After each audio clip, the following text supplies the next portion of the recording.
ဘန်ကောက်ကျောက်ဖရားမြစ်ထဲကဒီနာခရုစီးတဲ့အတွေ့အကြုံကိုကြုံမှုကြလားကျောက်ဖရားမြစ်ထဲမှာတင်မောစီနဲ့ညစာစားတဲ့အတွေ့အကြုံကလည်းဘန်ကောက်ရောက်လို့ရှိရင်ယူကြီးတဲ့အတွေ့အကြုံလေးဖြစ်ပါတယ်ဒီတစ်ခေါက်ရဲ့ဘန်ကောက်ခီးစဉ်မှာတော့ admin အဖွဲ့သားတွေ Smile River Cruise နဲ့အတူဒီနာခရုစ်တွေကို join ဖြစ်ခဲ့ပါတယ်ခင်ဗျလူကြီးတယောက်ကို899ဘတ်ကျတဲ့ဒီနာခရုစ်လေးကိုတော့ဘန်ကောက်မြို့အထင်ကြီးဖြစ်တဲ့ Icon CN PR နံပါတ်2ကနေစတင်ခဲ့ပါတယ်ဒီနာခရုစ် join မယ်ဆိုလို့ရှိရင်လက်မှတ်ကိုကြိုတင်ဝယ်ထားတာကကိုတက်ပို့ပြီးတော့ဈေးသက်သာနိုင်တယ်လို့ဒီနာခရုစ် join မယ်ဆိုလို့ရှိရင်ညနေ6နာရီရောက်စိတ်ကန်းကိုလာခဲ့ဘူးလို့ပါတယ် admin ပုတ်လုပ်ထားတဲ့ Smile River Cruise ကတော့စိတ်ကန်းကနေပြီးတော့ညနေ9:15မိနစ်မှာစတင်ထွက်ခွာပါတယ်ခင်ဗျ2နာရီကြာမြင့်တဲ့ဒီဒီနာခရုခီးစဉ်မှာဆိုလို့ရှိရင်အစားအသောက်မျိုးစုံကို buffet စနစ်နဲ့တက်ခင်းအခမ်းကျိုးပေးမှလည်းဖြစ်ပါတယ်တက်ခင်းအခမ်းနဲ့အကျိုးမွေးထဲမှာဆိုလို့ရှိရင်အချိုးပွဲမျိုးစုံနောက်ပြီးကြလို့ရှိရင် Asia စာပြီးကြလို့ရှိရင် European အစားအစာနဲ့အတူအခြားသော seafood မျိုးစုံလည်းတက်ခင်းအခမ်းထားသလို sushi နဲ့အခြားသော sashimi တွေကိုလည်းအခမ်းထားတော့တွေ့ရပါတယ်ဒါအပြင် main course ထဲမှာဆိုလို့ရှိရင်ထိုင်းရွေးအစားအစာတွေလည်းအဓိကထည့်သွင်းပြီးတော့မြန်မြန်ဆန်ဆန်အခမ်းပေးထားသလိုကလေးတွေကြိုက်တဲ့အစားအသောက်မျိုးစုံလည်းထည့်သွင်းပေးထားလို့တွေ့ရပါတယ်ခင်ဗျဒီနေရာမှာတော့ admin အတွက်ကတော့ seafood ကိုပို့ပြီးနှစ်သက်တာဖြစ်တဲ့အတွက် seafood counter မှာလက်ဆက်ဆက်စားရတာကိုပို့ပြီးသဘောကျတယ်သူတို့ကိုယ်တိုင်ပြင်ဆင်ပေးထားတဲ့ sauce လေးပေါ့နော်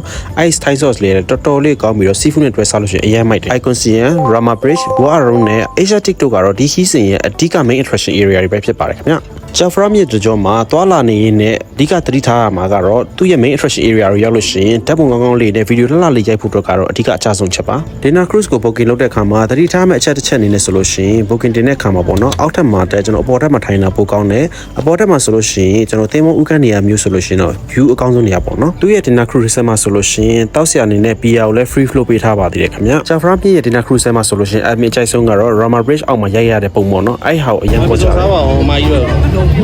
အစောကောင်းတာဘင်းကတော့ Smile River Cruise ကိုတငယ်ချင်းအကူအညီနဲ့တူ booking တင်ခဲ့တာဖြစ်တဲ့အတွက်နေရာကောင်းကောင်းလေးထိုင်ခဲ့ရပါတယ်ပထမပိုင်းတနာရီကိုကျွန်တော် T1 ဖွဲ့နဲ့တူ Timoka ခုနပြီးသွားပြီးတဲ့နောက်ပိုင်းမှာတော့ဒုတိယပိုင်းကိုတော့ Lady Wine ဖွဲ့နဲ့တူ Timoka ခုအခမ်းပါတယ်ခင်ဗျ Lady Wine ဖွဲ့ကကြတော့သူကတီးလုံးကမြင်မြင်ဆန်ဆန်ရှိတယ်မြူးမြူးကြွရှိတယ်ဆိုတော့လိုက်ပါပြီးတော့ကခုနဲ့လို့ကခုနဲ့ဒီဖွဲ့ထဲမှာဆိုလို့ရှိရင်အတူလိုက်ကကြပျော်ကြပါကြပါတော့အရန်နဲ့ပျော်စရာကောင်းပြီးတော့ enjoy ဖြစ်တဲ့ခီးစဉ်လည်းဖြစ်ပါတယ်ခင်ဗျကဲအခုဆိုလို့ရှိရင်ကျွန်တော် Rama Bridge ကနေပြီးတော့ပြန်ဖြတ်ပြီးတော့ပြန်နေတဲ့ခီးစဉ်ပေါ့နော်အဲ့တော့တပ်ပုံလေးတစ်ဖြတ်ထပ်ပြီးတော့ရိုက်ပါအောင်မယ် Dina Cruise ကတော့အပြန်ခီးမှာဆိုလို့ရှိရင်လည်း Icon CN ဘက်ကနေထပ်ပြီးတော့ပြန်ရတယ်ပေါ့နော်အဲ့ကနေတစ်စင်ကျွန်တော်ဘယ်သွားမလဲဆိုရင် Asia Tik ပေါ့နော် Asia Tik ဘက် channel သွားမှာဖြစ်ပါတယ်သေပုံပေါ်မှာ Lady Wine အဖွဲ့နဲ့တူတပ်ပုံရိုက်ချင်တဲ့ရိုက်လို့ရပါတယ်ဒါပေမဲ့သူတို့တော့မဟုတ်ဘူးနဲ့ပတ်တရားပေးရတယ်ပေါ့နော်ကဲဒါကတော့အခု Asia Tik ဘက်ကိုဖြစ်နေတာပေါ့နော် Asia Tik ကတော့ကျွန်တော်တို့ Asia ရဲ့အကြီးဆုံး outdoor shopping area ရဲ့နောက်ပြီးတော့လို့ရှိရင် Jurassic Park ဖွင့်ထားတဲ့နေရာဖြစ်ပါတယ်ခင်ဗျကဲဒီ Dina Cruise လေးကတော့ခလေးလေးပြောလူကြီးလေးပြောပြီးတော့အမှတ်တရဖြစ်ခဲ့တဲ့ခီးစဉ်ဖြစ်တဲ့အတွက်ကျွန်တော်တို့ဘန်ကောက်ရောက်လို့ရှိရင်တွားရောက် join တဲ့ခီးစဉ်လေးတစ်ခုဖြစ်ပါတယ်ခင်ဗျဟုတ်ကဲ့ vlog လေးကိုအဆုံးထိကြည့်ရှုပေးတဲ့တူဒီယိုစီတိုင်းကိုအထူးပဲကျေးဇူးတင်ရှိပါတယ်ခင်ဗျ